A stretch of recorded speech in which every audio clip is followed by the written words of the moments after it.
ဒီ hydraulic လမ်းကြောင်းတွေဒီလူရဲ့သွေးကြောတွေနဲ့တူတယ်။100လောက်ကနေပြီးတော့ကျွန်တော်တို့ရဲ့သွေးတဲ့ကိုယောဂပိုဝင်နိုင်သလိုပဲဒီယောဂပိုဝင်တာဒီလက်ကလေးမှာဝင်ပေမဲ့ကျွန်တော်တို့ရဲ့ခန္ဓာကိုယ်တွေကိုကျွန်တော်တို့ယောဂပိုတွေကရောက်သွားတယ်။ဘာလို့လဲဆိုတော့ဒီသွေးတွေကလဲနေလို့အဲ့လိုမျိုးပဲကျွန်တော်တို့ဒီ hydraulic system မှာဆိုရင်လည်းအဲ့လိုပဲ excavator တစ်စီးမှာဆိုရင်စဉ်းစားကြည့်လိုက်စက်တစ်စီးစဝင်ကြတဲ့အပြတ်အများဆုံးဒီ engine system မှာပဲပြတ်တာများတယ်။ hydraulic system ကောင်းကောင်းထိန်းသိမ်းမယ်ဆိုရင်ကျွန်တော်နိုင်2000ဝန်းကျင်လောက်ထိကျွန်တော်တို့ဘာမှမဖြစ်တော့တွေ့ရတယ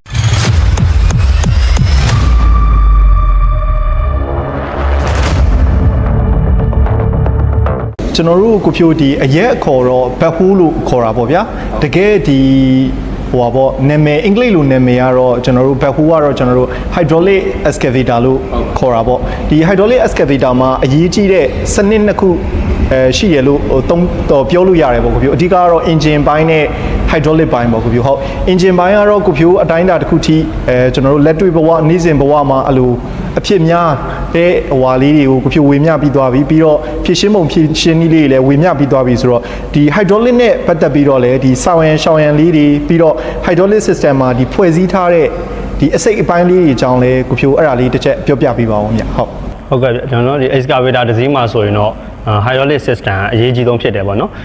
်ဒီ hydraulic system ကြီးဟိုပဲအသုံးပြုပြီးကျွန်တော်တို့ကအလုပ်လုပ်တယ်ရွေလျားတယ်ပေါ့နော် hydraulic system ထဲမှာဆိုကျွန်တော်တို့ဘာတွေပါမလဲဆိုကျွန်တော်တို့ပထမဆုံးhydraulic pump ပါမယ်ပြီးရင်ကျွန်တော်တို့ hydraulic sea ပါမယ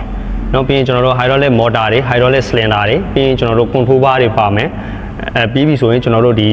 ကျွန်တော် hydraulic pipe တွေပါမယ်ပြီးရင်ကျွန်တော်တို့ hydraulic wine cooler တွေပါမယ်ဒီကျွန်တော်တို့ excavator တွေမှာအသုံးပြုတဲ့ဒီ hydraulic pump တွေကတော့ကျွန်တော်တို့ဒီpiston type တွေပေါ့နော်ဒီ flow adjustable လုပ်နိုင်တဲ့ piston type တွေကိုသုံးတယ်ပြီးရင်ကျွန်တော်တို့ hydraulic sea ဒီဘက်ဟိုတစ်စီးမှာကျွန်တော်တို့ကဒီ hydraulic system ဆိုတာကိုပြောမယ်ဆိုရင်ဒီ hydraulic system ဆိုတာအရေးကိုဗဟိုပြုတဲ့စနစ်တစ်ခုပဲဖြစ်တယ်နော်ဒီအရေးဗဟိုပြုတဲ့စနစ်တစ်ခုမှာဒီ hydraulic sea ကအရေးရန်ရေးကြီးတဲ့အခန်းကဏ္ဍနဲ့ပါတယ်ဒီကျွန်တော်တို့ကဒီ hydraulic sea မှာကျွန်တော်တို့မဖြစ်မနေဂုဏ်သတ္တိ၃မျိုးရှိရမယ်ကြာနော်အဲ့ဒါကတော့ကျွန်တော်တို့ဘယ်လိုဖြစ်မလဲဘယ်လိုခေါ်မလဲဆိုတော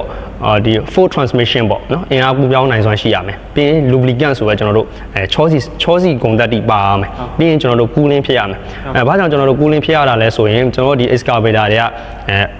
ဒီ working pressure ပေါ့နော်PSI 4500 5000ဝန်းကျင်လောက်မှာကျွန်တော်တို့အလုံးလုံးတာဖြစ်တတ်တယ်ဒီ hydraulic sea ပေါ်မှာကျွန်တော်တို့ကpress နော် compress ဖိချစ်တဲ့ကျွန်တော် pressure တစ်ခုဖြစ်တယ်ဘယ်အရာဝတ္ထုကိုမဆိုကျွန်တော်တို့ကcompress ဖိချစ်လိုက်ပြီဆိုကျွန်တော်အပူတစ်ခုထွက်တယ်အဲ့တော့ဒီ hydraulic sea ကိုဖိချစ်မှာဖြစ်တဲ့အတွက် DC မှာကျွန်တော်တို့ cooling လို့ခေါ်တယ်เนาะကျွန်တော်တို့ဒီ temperature ထိန်းသိမ်းနိုင်တဲ့ကျွန်တော်တို့ဂုဏ်သတ္တိတစ်ခုပါရမယ်ပြီးရင် DC တွေကပဲကျွန်တော်တို့ရဲ့စက်တစ်စီးလုံးရဲ့ဟိုးအရှိကနေအောက်ဆုံးထိလှက်ပတ် season မှာဖြစ်တဲ့အတွက်လှက်ပတ် season ပြီးတော့ကျွန်တော်တို့ဒီအားသက်ရောက်မှာဖြစ်တဲ့အတွက် full transmission တွေပြီးဒီ hydraulic pump inner part တွေเนาะ spool တွေဒါတွေအကုန်လုံးတဲ့ lubricant ဆိုတဲ့ဂုဏ်သတ္တိကလည်းပါရမယ်အဲ့တော့ကျွန်တော်တို့ hydraulic sea မှာ full transmission lubricant cooling ဆိုတဲ့ကျွန်တော်တို့ဂုဏ်သတ္တိမဖြစ်မနေပါရမယ်ပြီးရင်ကျွန်တော်တို့ control bar မှာကြတော့ကျွန်တော်တို့ excavator တွေမှာရှိတဲ့control bar ကျွန်တော်တို့ကျွန်တော် pilot system နဲ့ကျွန်တော်တို့ထိန်းချုပ်တယ်เนาะကျွန်တော်တို့ဘယ်လိုခေါ်မလဲပြီးတော့ flow တွေရှိမယ် pressure တွေရှိမယ်เนาะဒါတွေအကုန်လုံးကိုကျွန်တော် control bar တွေထိန်းချုပ်တယ်ပြီးတော့ကျွန်တော်တို့ hydraulic motor တွေရှိမယ် hydraulic motor တွေမှာဆိုရင်ကျွန်တော်တို့ဒီ swing ကို360 degree လှည့်နိုင်အောင်လုပ်တာတွေပြီးရင်ကျွန်တော်ဒီ anti-rotative motion ဖြစ်တဲ့ဒီစက်ကြီးတစ်စီးလုံးရွေလျားနိုင်တဲ့ကျွန်တော်တို့ travel motor တွေပါမယ်ပြီးရင်ကျွန်တော်တို့ hydraulic tank ပါမယ်ပြီးရင် filter ပါမယ် hydraulic tank ဆိုရင်လည်းကျွန်တော်တို့ကတမန်ကျကြည့်မယ်ဆိုရင်တော့ဒါစီတိုလောင်တဲ့အကန်တစ်ခုလိုပဲဒါပေမဲ့သူ့ရဲ့လှုပ်ဆောင်ချက်ကလည်း clean နဲ့ cooling ဆိုတာကိုလှုပ်ဆောင်ပေးတယ်ဒီစက်ကြီးတစ်စီးလုံးကိုလှက်ပတ်ပြီးတော့လာတဲ့စီတွေကိုကျွန်တော်တို့ပြန်လဲသိမ်းစီးတယ်ဒီအချိန်မှာသူ့ရဲ့ဒီ suction strainer မြှောက်ထားတာဖြစ်တဲ့အတွက်သူကနှဲကြတဲ့နည်းနဲ့ဒီ hydraulic sea ကိုသူက cleaning ပြန်လုပ်ပေးတယ်နော်သူအနှဲထိုင်လိုက်တာပေါ့ပြီးရင်ကျွန်တော်တို့ cooling စနစ်လည်းသူကပြန်လဲလှုပ်ဆောင်ပေးတယ်ဒီ sea ကိုပဲကျွန်တော်တို့ပန့်အနေစုပ်ပြီးတော့နောက်တစ်ချိန်ပြန်လဲပတ်စီတယ်ပြီးရင်ဒီ hydraulic system တွေထဲမှာအရေးကြီးဆုံးနဲ့အများဆုံးပါနေကျွန်တော် hydraulic pipe တွေ hydraulic pipe တွေမှာဆိုရင်ကျွန်တော်တို့ flexible လို့ခေါ်တဲ့ဒီ link ခောက်ကွေ့ကောက်လို့သွားလို့ရတဲ့ pipe တွေရှိမယ်ပြီးရင်ကျွန်တော် ski pipe တန် pipe ကြီးတွေပါမယ်နော်ပြီးရင်နောက်ဆုံး system ထဲမှာပါတော့ကျွန်တော် wine cooler ဆိုတာဒီ press feed လို့ဖိချစ်ခံလိုက်ရလို့ဒီ hydraulic တွေပူးလာတဲ့အပူတွေနော်အဲ့အပူတွေကိုကျွန်တော်တို့ short ချဖြစ်ဖို့ရန်တို့ကဒီ engine ရဲ့ fan ကနေတဆင့်လေထဲကိုအပူတွေထုတ်ပြီးတော့ဆုံးရှုံးသွားအောင်လုပ်ပေးတဲ့ဒီ wine cooler ကြီးတစ်လုံးပါမယ်ဒီ hydraulic system ကဒီရေပေါ်မှာအခြေခံတယ်ကျွန်တော်လူခန္ဓာကိုယ်တွေမှာဆိုရင်လူခန္ဓာကိုယ်တွေမှာစီးဆင်းနေတဲ့သွေးတို့လိုပဲเนาะကျွန်တော်တို့ခန္ဓာကိုယ်တစ်ခုလုံးမှာဆိုကျွန်တော်သွေးကြောလေးတွေအများကြီးရှိတယ်excavator တစ်စီးမှာဆိုလည်းအဲ့လိုပဲတစ်စီးလုံးကိုကျွန်တော် hydraulic pipe တွေနဲ့ပဲသွားတယ် နောက်ဒါတော့ဒီ hydraulic system ကိုအသုံးပြုရတဲ့ရည်ရွယ်ချက်ကတော့သူက response time ကအရမ်းမြန်တယ်ဟုတ်ကဲ့နော် response time ရမ်းမြန်တယ်ထိန်းချုပ်ရတာလွယ်ကူစေတယ်ကျွန်တော်တို့ဒီအရာဝတ္ထုတစ်ခုကိုရွေလျားစေဖို့ကျွန်တော် mechanical နည်းက join နေနဲ့သွားမယ်ဆိုရင်ဒီမှာပွန်းစားမှုတွေအများကြီးဖြစ်ပေါ်နေနိုင်တယ်နော် response time ဘယ်လို့မှမမြန်နိုင်ဘူးကျွန်တော်ကား gear ဘောက်တွေလိုပဲ clutch နဲ့ gear ထိုးတယ်ဒီလိုမျိုးပေါ့ဒီ excavator တွေမှာတက်ထားတဲ့ဒီ hydraulic system သူက response time ကကျွန်တော်တို့ကဲအိမ်တွေကနေပြီးတော့control လေးတစ်ချက်တိုးလိုက်ရင်ဒီတေးသေးလေးတိုးတဲ့နှုံးဒီကျွန်တော်တို့ရဲ့ဒီ action အကြီးကျွန်တော်တို့ဘုံကြီးမြောက်ခြင်းအန်ကွေးခြင်းထီကိုသူကဖြစ်ပေါ်စေနိုင်တယ်ဒီလိုမျိုး response time အရမ်းမြန်တယ်ပြီးရင်ဒီ hydraulic system ရဲ့အားသာချက်ကကျွန်တော် high efficiency ဖြစ်တယ်သူက performance စွမ်းဆောင်ရည်အရမ်းကောင်းတယ်ပြီးရင် response time မြန်တယ်ပြီးရင် durability လို့ခေါ်တဲ့ရေရှည်ခံနိုင်စွမ်းရှိတယ်ကျွန်တော်excavator တစ်စီးမှာဆိုရင်စဉ်းစားကြည့်လိုက်စတစ်စီးစဝယ်ကြတဲ့အပြတ်အများဆုံးဒီ engine system မှာပဲပြတ်တာများတယ်ဒီ hydraulic system ကောင်းကောင်းထိန်းသိမ်းမယ်ဆိုရင်ကျွန်တော်နိုင်2000ဝန်းကျင်လောက်ထိကျွန်တော်တို့ဘာမှမဖြစ်တော့တွေ့ရတယ်သူ့ရဲ့စနစ်ဒီလဲဒီ engine ရဲ့အလဲစွမ်းကိုယူပြီးတော့ hydraulic ပန်လဲတယ်ဒီ CO စုပ်ပြီးတော့ပေးပို့ပေးတယ်သူ့မှာကျွန်တော်ဒီ mechanical အားတစ်ခုနဲ့လဲပတ်တဲ့အစိပ်ပိုင်းတစ်ခုမှမပါဘူး DC pressure ကိုပဲကျွန်တော်တို့တွန်းတယ်တွန်းကန်ပြီးတော့ကျွန်တော်တို့ဖွင့်ပေးတယ်လိုအပ်တဲ့လမ်းကြောင်းကိုသွားပြီးတော့လှုပ်ရှားမှုအကြီးစားကြီးတွေဖြစ်ပေါ်စေတယ်အဲ့တော့ဒီ hydraulic system က durability ရေရှည်ခံတယ်ဒီရေရှည်ခံတဲ့ hydraulic system မှာနောက်ဆုံးအရေးကြီးတဲ့ခန္ဓာပါတာကျွန်တော် filter တွေဖြစ်တယ်ခုနကကျွန်တော်ပြောသလိုပါ hydraulic ဆိုတာလူရဲ့သွေးတွေနဲ့တူတယ်ဒီ hydraulic လမ်းကြောင်းတွေဒီလူရဲ့သွေးကြောတွေနဲ့တူတယ်အဲ့လိုမျိုးပဲကျွန်တော်တို့ရဲ့ခန္ဓာကိုယ်မှာလည်းဓာတ်ရှာရလောက်ကနေပြီးတော့ကျွန်တော်တို့ရဲ့သွေးတွေကိုယောဂပိုးဝင်နိုင်သလိုပဲဒီယောဂပိုးဝင်တာဒီလက်ကလေးမှာဝင်ပေမဲ့ကျွန်တော်တို့ရဲ့ခန္ဓာကိုယ်တွေကိုကျွန်တော်တို့ယောဂပိုးတွေကရောက်သွားတယ်ဘာလို့လဲဆိုတော့ဒီသွေးတွေကလဲနေလို့အဲ့လိုမျိုးပဲကျွန်တော်တို့ဒီ hydraulic system မှာဆိုရင်လည်းအဲ့လိုပဲ cylinder ရဲ့ဒီပွန်းစားမှုတွေကြောင့်ပဲဖြစ်ဖြစ်ဒီ joint motor တွေရဲ့ဒီ bar plate put plate တွေပေါ့နော်တို့ဒီမှာကြီးမုံတွေထွက်တာပဲတန်မုံတွေထွက်တာဖြစ်ဖြစ်အဲ့ဒီမုံတွေကဒီ hydraulic system နဲ့ဝင်ရောက်သွားတယ် hydraulic sea တွေပါသွားတယ်ပေါ့ဒီလဲလာတဲ့ sea တွေကိုကျွန်တော်တို့ကတန့်စင်ပေးဖို့ရာတော့ကဒီမှာကျွန်တော်တို့ဒီ rotor filter ကြီးရှိတယ်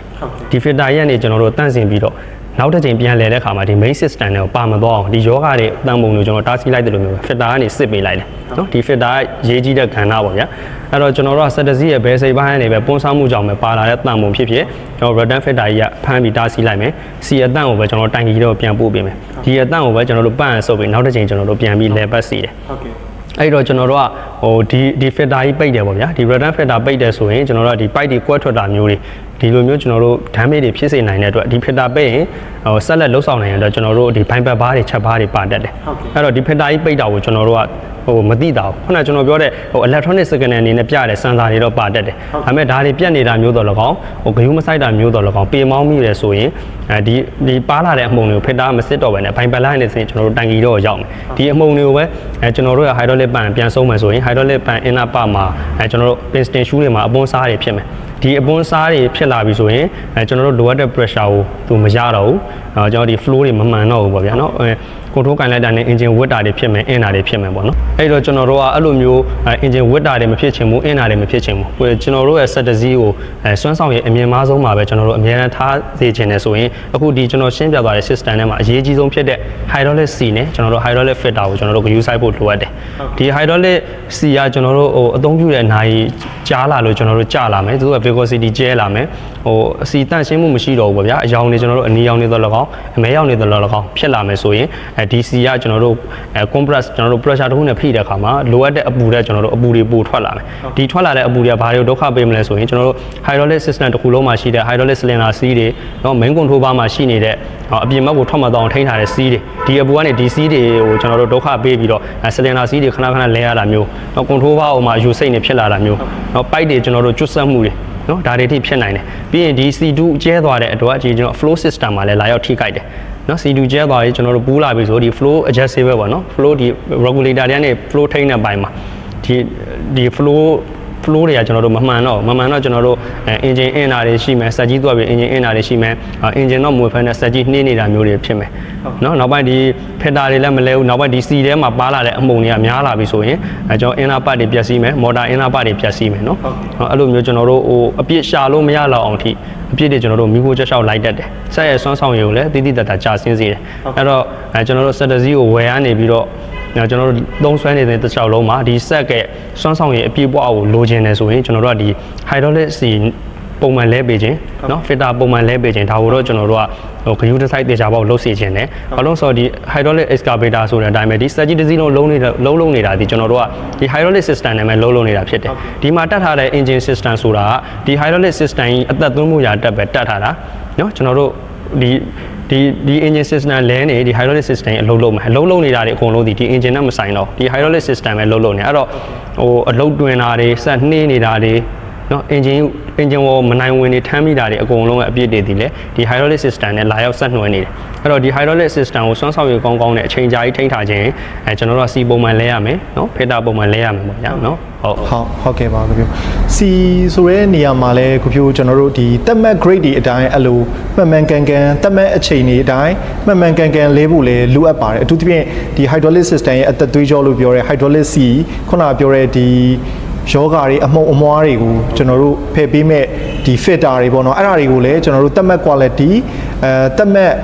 ကျွန်တော်တို့အချိန်တွေမှာလဲဖို့လည်းအရင်အရေးကြီးပါတယ်ကိုပြောဟုတ်ပါတယ်ဗျအဲ့တော့ဒီတက်မတ်ထားတဲ့ grade ရှိရမယ်တက်မတ်ထားတဲ့ quality မှီမှသာပဲဒီသူတက်မတ်ထားတဲ့နိုင်အထိမောင်းခံမှာဖြစ်တယ်เนาะကျွန်တော်တို့သုံးထားတဲ့ filter တွေက quality နေနေတယ်စီတွေကရည်သွေးမကောင်းဘူးဆိုဒါပုံမှန်လဲရမယ်နိုင်တဲ့စောပြီးတော့ကျွန်တော်တို့ပြတ်တာမျိုးတွေဖြစ်တတ်တယ်ပေါ့နော်ဒါတော့ကျွန်တော်တို့ကဟို quality ကိုရွေးချယ်တဲ့နေရာမှာလဲဒီဈေးနှုန်းနဲ့အရည်သွေးနဲ့ကိုကျွန်တော်တို့နှိုင်းယှဉ်ပြီးတော့ရွေးချယ်တင်ပါတယ်တို့ဒါ high pressure ပေါ့နော် pressure မြင့်မားလာတယ်သူ့ရဲ့ working pressure ရဲ့အမြင့်ဆုံးကိုရောက်လာဒီ excavator တွေမှာတက်ထားတဲ့ hydraulic system ကဘယ်ဇန်နဲ့မှမတူတာဒီအချက်ကကျွန်တော်တို့ main point ပဲ